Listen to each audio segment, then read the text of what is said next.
Best varicose wines చికిత్సనే పొందండి. నొప్పి లేని చికిత్స కోసం సంప్రదించండి ఎవిస్ హాస్పిటల్. నమస్తే రమగారు. నమస్తే జయ. రమగారు, ప్రతి ఒక్కరూ సుఖంగా, సంతోషంగా, ఆనందంగా ఉండాలని కోరుకుంటాం. ప్రతి ఇల్లు ఒక్కరం అంటే in the sense single person అనట్లేదు. మన ఇల్లు ఎప్పుడు ప్రశాంతంగా ఉండాలి, అందరం హ్యాపీగా ఉండాలి, హెల్దీగా ఉండాలి, ఇలాంటివి కోరుకుంటూ ఉంటాం కదా. దీనికి మినిమంగా చేయాల్సిన పనులు ఏమన్నా ఉంటాయా? ఇవి ఈ కొన్ని పాయింట్స్ అన్న ఫాలో అయితే కొంతవరకైనా ఈ శాంతి ఉంటుంది, కొంతవరకైనా ప్రశాంతత ఉంటుంది అని చెప్పుకోదగినవి ఏమన్నా ఉన్నాయా? మొదట ఇల్లు శుచి శుభ్రత, దాన్ని మించింది లేదు జయ. ఇల్లు శుభ్రంగా ఉండటం, నిద్ర లేచి మరుక్షణం పక్కలు మడత పెట్టేయటం, పాచి పక్కలు, పాచి ఇల్లు, అంట్ల గిన్నెలు సింక్ నిండా, వాకిట్లో ముగ్గు గీకు లేదు, పోని ముగ్గే వేసే అలవాటు లేకపోతే శుభ్రం లేదు. ఎప్పుడో కిందటి నెల పండగకి కట్టిన తాటాకు మామిడాకులు అవి పువ్వులు వేళ్లాడుతూ ఉండటం, కొంపంతా దుమ్ము ధూళి ఉండటం, ఇవన్నీ శాంతిని పాడు చేస్తాయి. ఇవన్నీ ఇలా ఉన్నా కూడా నువ్వు నేను బాగుంటే బాగానే ఉండొచ్చు. కానీ ఈ ఇల్లంతా ఇన్ని రకాల నెగిటివ్ ఫోర్సులు ఉంటే నువ్వు నేను ఎలా బాగుంటాము? ఉరికోడుకుంటూ కదా. బేసిక్ రూలు శుచి శుభ్రత, తర్వాత నిదానము నెమ్మది. మనుషులకి దబా దబా దబా పనిచేసి అన్ని విసిరేసి ఎడాపెడా సింక్లో పడే అనగానే దవేళ్ళని పడేస్తుంటారు కొంతమంది. పిల్లలు చేస్తారు అన్ని. కొంతమంది ఉంటారు మొత్తం సింక్లోకి తోసేసి, ఆ తోసేటప్పుడు అయ్యే శబ్దము అసలు అలక్ష్మి. అదే జ్యేష్ఠాదేవికి ఆహ్వానం పలుకుతుంది. గిన్నెల చప్పుడు, ఒట్టి పాత్రల చప్పుళ్ళు, అంట్ల గిన్నెలు ఉండటం, కిచెన్ శుభ్రంగా లేకపోవటం, పాత వస్తువులు ఉంచుకోవటం. రమ్మగారు, అది వచ్చింది ఆగలేకపోతావు నువ్వు. ఎందుకంటే మార్నింగ్ మాకు ఇంట్లో డిస్కషన్ వచ్చింది అనమాట. ఇంట్లో అవి ఉన్నాయి, ఇది తీసేయాలి, అవి తీసేయాలి, అట్లా. అందుకు అసలు ఈ టాపిక్ నువ్వు ఇల్లు మారేటప్పుడే సగం ఇల్లు ఖాళీ చేసేయాలి నువ్వు.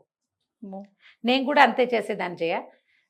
మేము ఇల్లు మారేటప్పుడు, ఇల్లు మారే చాలా సంవత్సరాలు, దాదాపుగా మా ఈ 30+ ఇయర్స్లో 23 ఇయర్స్ దాకా తిరుగుతూనే ఉన్నాం మేము.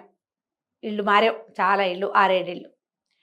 ఏ ఇల్లు మారేటప్పుడైనా సరే నేను ఇన్ని బట్టలు పడేసేదాన్ని. ఎవరో ఒకళ్ళు మామూలుగానే నాకు ఇచ్చేసే గోల ఎక్కువ. అవును, ఇచ్చేసేదాన్ని. పాత సామాన్లు తోసేసేదాన్ని. బాగా ప్రీతిపాత్రమైనవి మా నాయనమ్మది అమ్మది అన్ని అదోటి ఇదోటి గుర్తుగా, పిల్లల పాత చొక్కాలు ఒకటి గుర్తుగా అంతే ఉంచుకుని అన్నీ తీసేసేదాన్ని ఎప్పటికప్పుడు.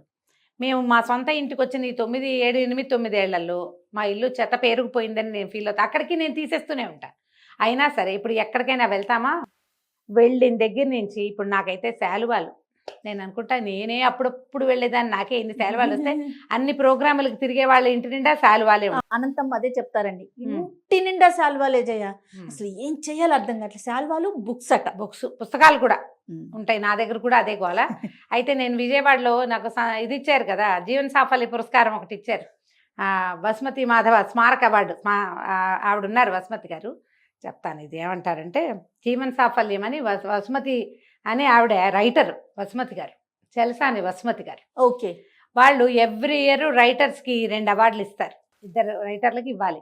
ఆవిడ పెద్దవారు అయిపోయారు కానీ వాళ్ళ అబ్బాయి చెలసాని రవి గారు దీన్ని ముందుకు తీసుకెళ్లారనమాట. దాని మాన్ల వాళ్ళ అమ్మగారు ఉన్నన్నాళ్ళు అమ్మ సంతోషం, ఆవిడకి ఇష్టము, ఆవిడ రైటర్ అవ్వటం వల్ల అలా ఉండేది ఆవిడ మనసు. చెలసాని వారు విజయవాడలో అందరూ శాల్వాలు ఇస్తారండి అని చెప్తే ఆయన చక్కగా మంచి కాటన్ చున్నీ తెప్పించి ఇచ్చారు. కలంకారీ చున్నీ బాగుంది రమ్మగారు. బాగుంది. మీరు వేసుకోకపోతే నేనున్నాను.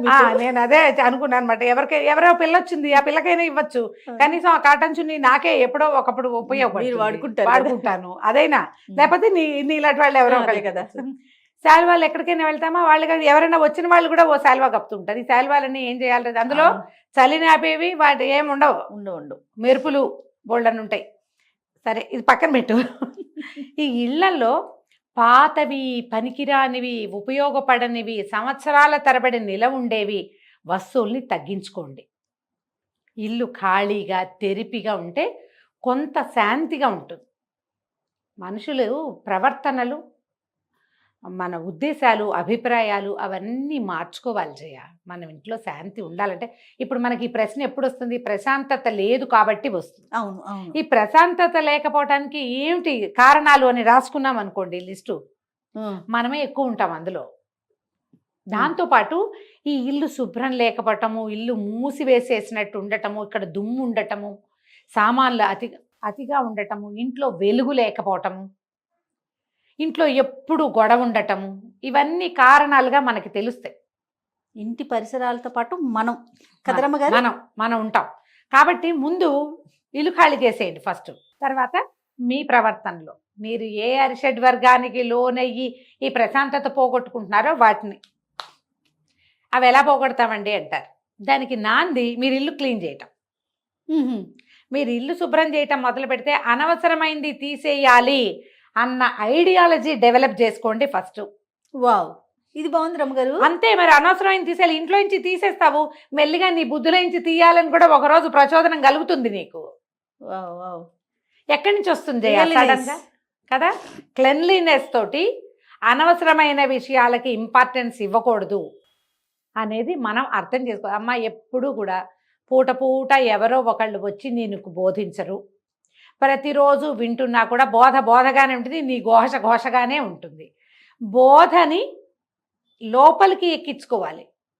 పుస్తకాల్లో బోళ్ళని ఉంటాయి, అది మస్తకంలో ఉండాలిగా ముందు మనకి, అంతేగా కదా?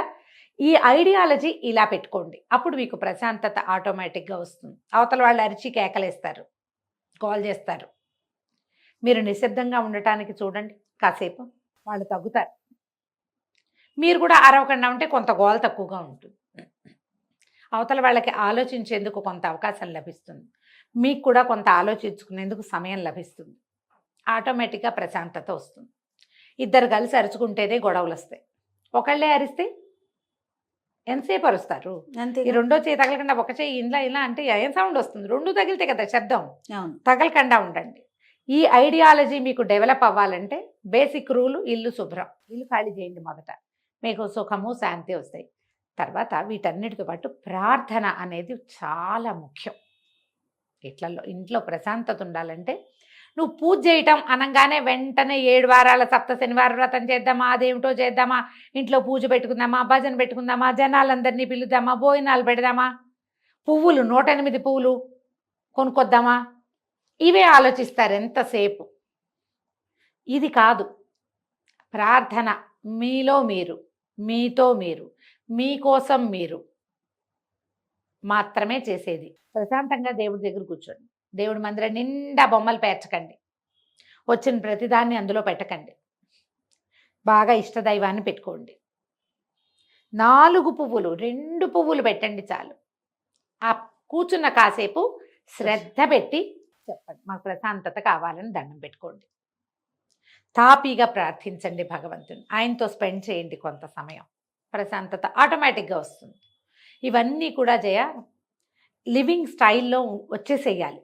నువ్వు ఇల్లు శుభ్రంగా ఉంచుకోవటము, ప్రార్థనకి సమయం కేటాయించటము, ఇతరులు వాదనకి దిగినప్పుడు కొంత ప్రశాంతత నిశ్శబ్దాన్ని అవలంబించటము.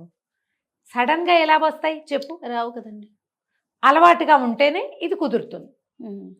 జీవన విధానం మార్చుకోవాలి, మన ఇంట్లో ప్రశాంతత రావాలి అంటే నేను చెప్పిన బేసిక్ నుంచి మొదలుపెట్టండి. ఈ ప్రార్థనలో మీరు దీపారాధన చేస్తారా, తర్వాత ఏదైనా అగరవత్తులు వెలిగించుతారా, ఇంట్లో కొన్ని పూజలు పెట్టి ఏదైనా స్తోత్రం చదువుకుంటారు. నా మటుకు నాకు ఏదైనా స్తోత్రం చదువుకుంటే చాలా బాగుంటుంది. దాన్ని పైకి చదువుతుంటే ఒక గొప్ప ప్రశాంతత వస్తుంది నాకు. ఒకటే శ్లోకాన్ని 100 సార్లు చదివితే బాగుంటుంది, ఇంకా బాగుంటుంది. ఎవరిదైనా వింటే ప్రశాంతత వచ్చేవాళ్ళు కొంతమంది ఉంటారు. అవునండి. మీ ఐడియా ఆఫ్ టైప్ ఆఫ్ ప్రశాంతత ఏమిటో మీరు అబ్జర్వ్ చేయండి మొదట. నాకు నేనే, మీకు ఎవరైనా కావచ్చు, అప్పుడప్పుడు మీకు నేను కూడా కావచ్చు. 100% కదా? ఇలా వినండి, విని ప్రశాంతతని అవలంబించండి. ఇంటికి శాంతి వస్తుంది. ఒక పూజ, ఒక విధానం, ఒక ప్రార్థనా పద్ధతి, కొంత ఏమంటారు నియంత్రణ, మన మీద స్వీయ నియంత్రణ, కొంత క్రమశిక్షణ, వాటి వల్ల ప్రశాంతత వస్తుంది. మీరు ఇంట్లోకి ఏవి తెచ్చి పెట్టినా రాదు. బయట నుంచి అదేదో తెస్తే నెమలికలు పెడితే ప్రశాంతత వస్తుంది, మొక్కలు పెడితే ప్రశాంతత వస్తుంది. అవి పెడితేనే కాదు, వాటి మీద మీ దృష్టి పెడితే వస్తుంది. అవును. తెచ్చి మొక్కలు పెట్టుకుని మీ దారిని మీరు కొట్టుకుంటే కాదు, ఆ మొక్కలకి పీస్ ఆఫ్ మైండ్ ఇవ్వాలని ఒక మైండ్ సెట్ ఉండాలి మనకి. అవి హాయిగా పెరగాలంటే మన ఇంట్లో దుమ్ము లేకుండా ఉండాలి. వాటికి రోజు నీళ్ళు పోయాలి, వాటికి కొంచెం శుభ్రంగా ఆకులు తొడవాలి, వాటికి టైం పెట్టాలి. అప్పుడు మీ బుర్రలో ఉన్న క్లట్టర్ ఆటోమేటిక్గా పోతుంది. ఇలా ఆలోచించండి, ప్రశాంతత వస్తుంది ఆటోమేటిక్గా. తప్పకుండా రమ్మగారు. నమస్తే. నమస్తే.